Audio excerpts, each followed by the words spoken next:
मैं chapter 3 exercise 3.5 करने जा रहे हैं। वेरी इंपॉर्टेंट है ये एक्सरसाइज और इसमें जो ये क्वेश्चन नंबर 2 है ये बहुत ज्यादा इंपॉर्टेंट है। आप मेरी वीडियो में लास्ट तक बने रहिएगा, बहुत इंपॉर्टेंट टॉपिक है ये।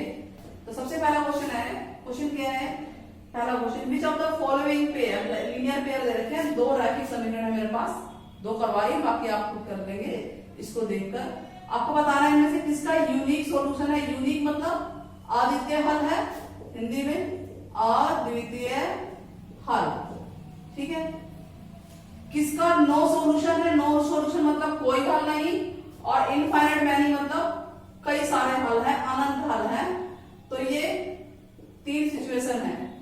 नो सॉल्यूशन यानी कोई हल नहीं, कोई हल नहीं, तीन चीजें पूछी गई है। और पहला क्वेश्चन है आपके पास first part, x minus 3y minus 3 equal to 0, 3x minus 9y minus 2 equal to 0। सबसे पहले आप a1 b1 लिखिए। a1 क्या है? a1 है 1 x, ये a होता है यहाँ पे ax plus by plus c equal to 0 होता है। तो यानी ये a1 है, ये b1 है, ये c1 है। a1 1 है, b1 माइनस 3, c1 है माइनस 3, a2 3, b2 माइनस 9 और c2 है माइनस 2। अब नो सॉल्यूशन के लिए सबसे पहले आप क्या निकालेंगे? तीनों में से किसी भी सॉल्यूशन के लिए a1 बाय a2 निकालेंगे, फिर b1 बाय b2 और c1 बाय c2। तो a1 बाय a2 कितना आ रहा है? 1 बाय 3, ठीक। b1 बाय b2 कितना आ रहा है? माइनस 3 बाय माइनस 9, माइनस से माइनस कट गया, 3 एकम 3, 3 दिया 9, ये भी 1/3 आ गया, यानी ये दोनों तो सेम आ गए। चलिए हम c1 बाय c2 भी निकाल लेते हैं। तो ये आ रहा है आपका माइनस 3/2। तो हमने देखा कि ये दोनों तो मिल रहे हैं, एक जैसे हैं, बट ये सेम नहीं है। तो अगर a1 बाय a2 इक्वल है b1 बाय b2 के, लेकिन c1 बाय c2 के इक्वल नहीं है, तो जो लीनियर पेयर्स हैं आपके, रैखिक समीकरण हैं, उनका कोई हल नहीं होता, यानी कोई सॉल्यूशन नहीं होता। नो सॉल्यूशन, कोई हल नहीं होता। तो इसका आप आगे सॉल्व भी नहीं करेंगे, इतना ही करके छोड़ देंगे। नाउ सेकंड पार्ट, अच्छा तीनों आपको बता देते हैं, पहले भी बता चुकी वीडियो में कि यूनिक सॉल्यूशन के लिए a1 बाय a2, यहां पहले लिख देते हैं कि यूनिक सॉल्यूशन के लिए a1 by a2 is not equal to b1 by b2, ये यूनिक सॉल्यूशन के लिए है, ठीक है। और नो सॉल्यूशन के लिए ये है, और इनफाइनाइट में तीनों इक्वल होते हैं, यानी a1 बाय a2 बराबर होता है b1 बाय b2 बराबर होता है c1 by c2। Now first part question इतना ही खत्म है, नो सॉल्यूशन है, इसका कोई आंसर नहीं आएगा। आगे पार्ट कह रहा है अगर किसी पार्ट में यूनिक सॉल्यूशन आता है, यूनिक मतलब अद्वितीय हल आता है, तो आगे आपको उसे करना है क्रॉस मल्टीप्लीकेशन विधि से, वज्र गुणन विधि से, जो मैंने पिछली वीडियो में अपलोड करा है, आप जरूर देखिएगा, बहुत इंपॉर्टेंट मेथड है वो। क्रॉस सेकंड पार्ट आपको देखा 2x प्लस y, 5 को भी आप लेफ्ट में ले जाइए, minus 5 equal to 0, 3x plus 2y minus 8 equal to 0। तो सबसे पहले आपको निकालना है सॉल्यूशन है कौन सा, यूनिक है, नो सॉल्यूशन है, या मैनी है, यानी अद्वितीय हल है रैखिक समीकरण के, कोई हल नहीं है, या बहुत ज्यादा अनंत हल है। तो हम a1 b1 c1 पता लगा लेते हैं। a1 क्या है? 2, b1 है इसके आगे 1 और c1 है माइनस 5, a2 3, b2 है 2 और c2 है माइनस 8। अब a1 बाय a2 निकालेंगे, यह आएगा 2/3, और b1 बाय b2 आपका आ रहा है 1/2। ये तो स्टार्टिंग में ही सेम नहीं है, क्योंकि 2/3 1/2 के बराबर नहीं होता, ठीक है। यहां कर देती हूँ, 2/3 इज नॉट इक्वल टू 1/2, यानी a1 by a2 is not equal to b1 by b2। तो इसका क्या हल है? यूनिक सॉल्यूशन है, यानी कि अद्वितीय हल है दोनों समीकरणों के, ठीक है। इतना हो गया। अब आगे कह रहा है कि अगर अद्वितीय हल है तो इसको आप वज्र गुणन विधि के द्वारा कीजिए। तो वज्र गुणन विधि क्या थी आपको फिर से रिमाइंड करा देते हैं। यहां होता है x y 1, स्टार्ट किससे करते हैं b से, ठीक है, b c a b, b c a b, यानी b1 c1 a1 b1 b2 c2 a2 b2, cross करेंगे इस तरह से, एरो लगा लेंगे, ठीक है। सबसे पहले ऊपर वाली रकम लिखनी है, यानी x के नीचे क्या आएगा, y के नीचे क्या आएगा और 1 के नीचे क्या आएगा। जो ऊपर है पहले वो आएगा, यानी b1 c2 माइनस करके नीचे वाला आएगा b2 c1, ठीक वैसे इसमें ऊपर वाला आएगा c1 a2 minus c2 a1, ठीक है। और y के नीचे क्या आएगा, ये ऊपर वाला आएगा a1 b2 minus a2 b1, ठीक है। अब चलिए रखिए, तो x के नीचे y, ये इक्वल में है तीनों, b1 c2 आपने निकाला था यहाँ पे, ये है b1 1 और c2 है -8, ठीक है। b1 है 1 और ये है -8, आप ब्रैकेट में लिखिए, फिर माइनस b2 c1, b2 क्या है 2 और ये है -5, 2 -5। अब यहाँ पे क्या आएगा c1 a2, c1 क्या है -5 और ये 3 है, -5 3, माइनस c2 a1, c2 है -8 और a1 है 2, ठीक है। नाउ a1 b2, a1 क्या है 2 और b2 है 2 माइनस a2 b1, a2 है 3 और b1 है 1, 3 into 1, हमने ये लिख लिया। अब इसको हम रब कर देते हैं नीचे ताकि सवाल हो पाए हमारा।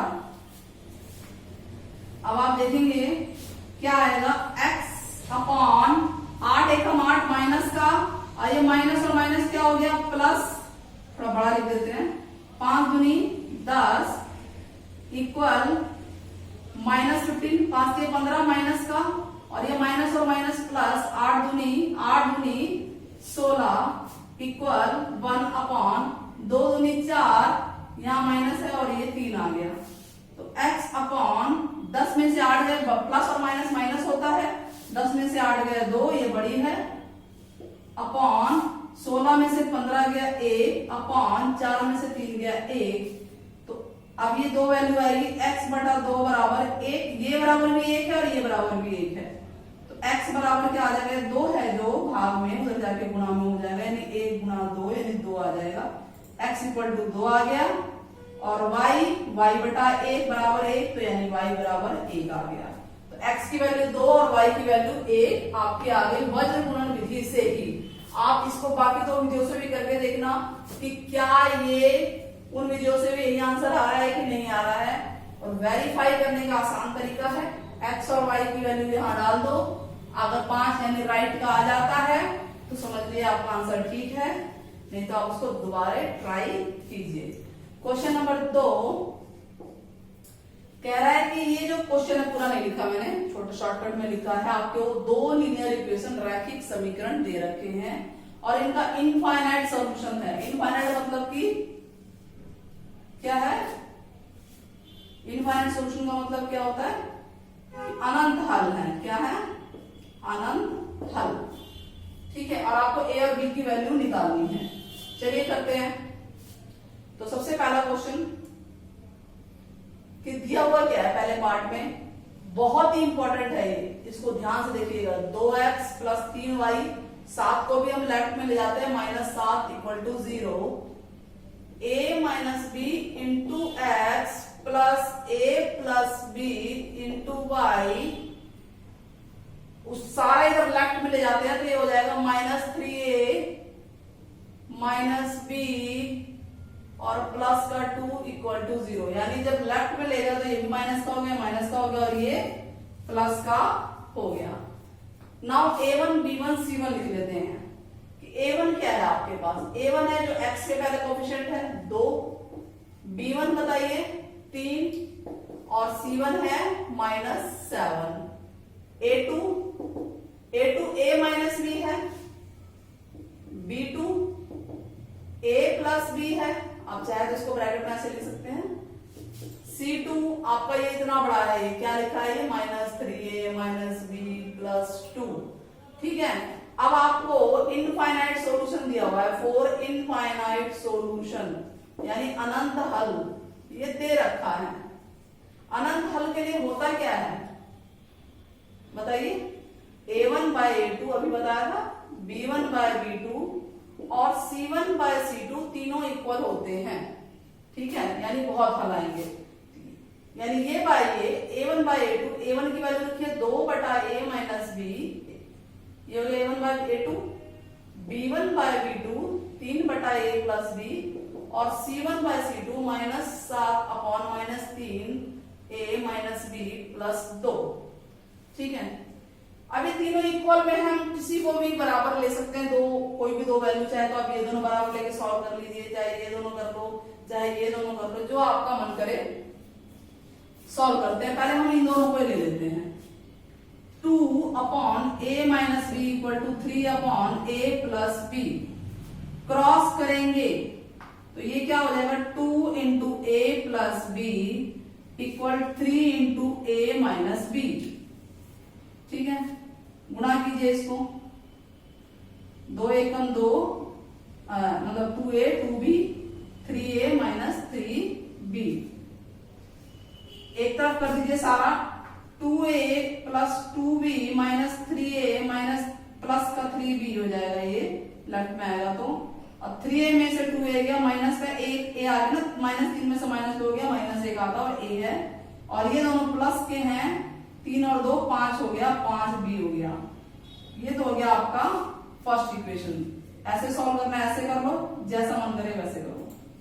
ठीक है, नाउ अब क्या ले बराबर, चलो ये दोनों ले लेते हैं, 3 बटा A plus B equal to -7 बटा -3 माइनस बी प्लस 2, क्रॉस कीजिए, यानी 3 से ये मल्टीप्लाई हो जाएगा और -7 से A प्लस बी मल्टीप्लाई हो जाएगा, गुणा करते हैं, 3 दिया 9 -3B प्लस 6 -7A -7B। ठीक है, आप चाहें तो इसको और आसान कर सकते हैं, आप इसको इधर भेज दीजिए तो ये हो जाएगा -A equal to -5B, minus से माइनस कट गया, A की वैल्यू 5B आप रख सकते हैं यहाँ पर।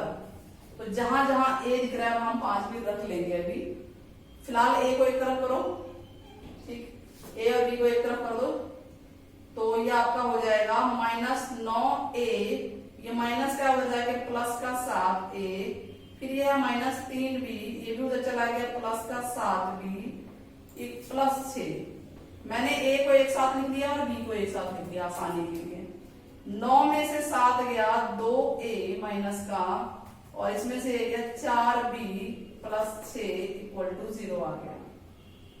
A की वैल्यू है 5, B फ्रॉम 1, यहां जगह नहीं है तो हम यहां कर लेते हैं,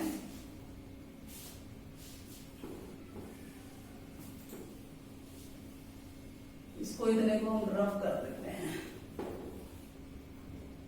A की जगह हमें 5B रखना है, तो -2A, A की जगह हमने रख दिया 5B, ऐसे भी रख सकते हैं।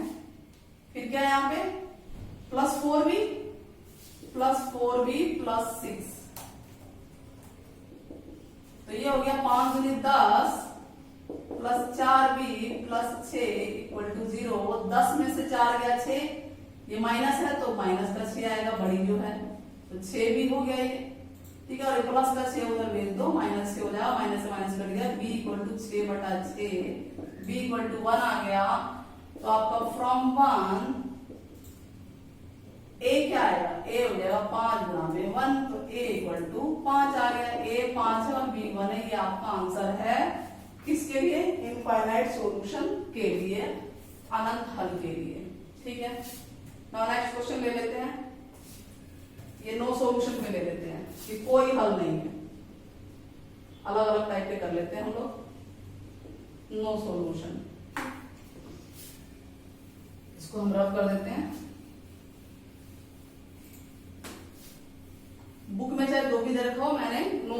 ले लिया है।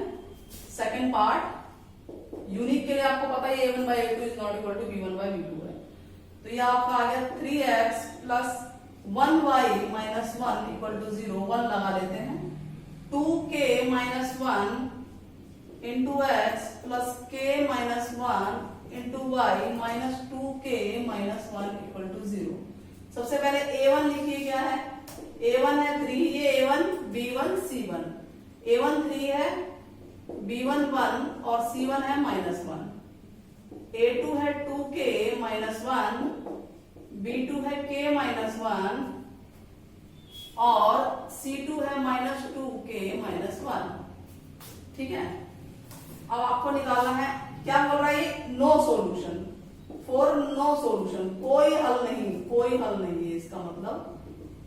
तो नो सॉल्यूशन के लिए क्या होता है, a1 by a2 इक्वल होता है b1 by b2 is not equal to c1 by c2, यही होता है ना, यही होता है। ठीक है, चलिए अब a1 by a2 यानी 3/2 k माइनस 1 बराबर 1/k माइनस 1 चेकआउट, और c1 है माइनस 1 बटा माइनस 2k माइनस 1, तो ये इक्वल नहीं है। तो जो इक्वल है पहले हम उनको ले लेते हैं, ये दोनों इक्वल हैं, इनको उतारते हैं और यहां से k की वैल्यू निकलेगी 3/2k minus 1 equal 1/k minus 1। Cross कीजिए तो 3k माइनस 1 से गुणा हो जाएगा और यहाँ आएगा 1 2k माइनस 1 से होगा, ये हो गया 3k minus 3 2k minus 1। k एक तरफ कीजिए, ये प्लस का है, लेफ्ट में आके माइनस का हो जाएगा, यहाँ बचेगा माइनस 1 और ये उधर जाके प्लस का 3। अब 3 में से 2 गया, 3 में से 2 गया 1k, 3 में से 1 गया 2, तो k का मान तो आ गया आपका 2। ठीक है, समझ में आ गया, k का मान आपका 2 आ गया। बाय चांस k के 2 मान आते हैं तो आप इधर भी ये चेक कर लीजिए कि k का मान क्या नहीं हो सकता, इसको भी चेक कर लेते हैं कि हम ये बराबर ये लेते हैं 1/k minus 1 is not equal to, ये लगाते चलेंगे, इससे कोई परेशानी नहीं है, माइनस 2k माइनस 1। क्रॉस कीजिए तो ये हो जाएगा minus 2k minus 1 is not equal to minus 1 k minus 1, तो ये आ जाएगा minus 2k minus 1 minus k plus 1, एक तरफ कीजिए तो ये हो जाएगा माइनस 2k, उधर जाके क्या हो जाएगा प्लस k, और ये 1 प्लस 1, ये आ गया माइनस k, ये माइनस इधर भेज देंगे तो k is not equal to minus 2, यानी k की वैल्यू माइनस 2 नहीं हो सकती। ये इतना जरूरी नहीं था, मेन तो ये आपका जरूरी है, आपको ये ध्यान रखना है। लेकिन हाँ, कई बार ये होता है कि 2 मान आते हैं, मैं अगले में कराऊंगी क्वेश्चन अगले वीडियो में। तो इतना अगर आपको समझ में आया, बहुत ही इंपॉर्टेंट है ये। अगर आपको वीडियोस पसंद आ रही हैं तो कमेंट बॉक्स में लिखिए कि मेरी वीडियोस में आपको पसंद आ रही हैं, या कहीं कोई न्यूमेरिकल में परेशानी है तो भी कमेंट बॉक्स में बताइए। और अगर मेरा चैनल पसंद आ रहा है तो आप मेरे चैनल को लाइक कीजिए, सब्सक्राइब कीजिए और शेयर जरूर कीजिए। Thank you.